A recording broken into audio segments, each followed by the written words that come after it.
Selesai Pak. Iya. Pengen saya kan berhenti turun. Rusak ya takut lah orang. Gitu. Ya, kenapa kok kemarin itu emosi sangat ini kenapa? Ada peristiwa penganiayaan dan atau pengeroyokan ya, kepada korban dan juga ada pengerusakan kepada mobil korban.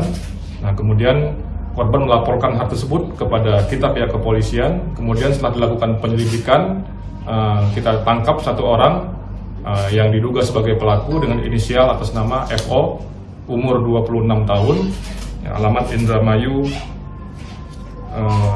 Kemudian ada juga 2 orang lagi pelaku yang diduga sebagai teman pelaku juga, sekarang masih dalam tahap pengejaran.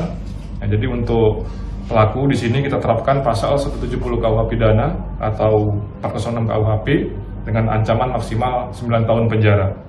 Adapun modus atau mungkin penyebab kejadian, jadi pada saat itu para pelaku dari arah Kuningan dan korban juga dari arah Kuningan menuju turun ke bawah. Kemudian ketika di perjalanan mereka saling menyalip, ya, kemudian terjadi saling mengejar, kemudian pelaku menyetop kendaraan korban, kemudian para pelaku memukul korban. Ya, setelah itu pelaku turun lagi ke bawah, kemudian dikejar oleh korban.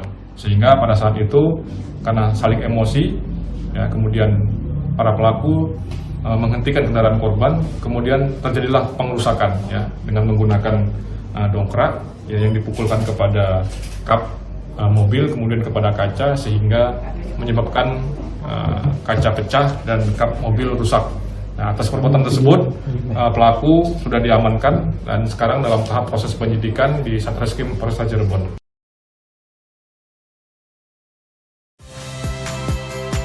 Saya Valentina Sitorus.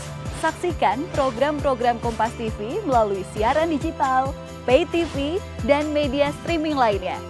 Kompas TV, independen, terpercaya.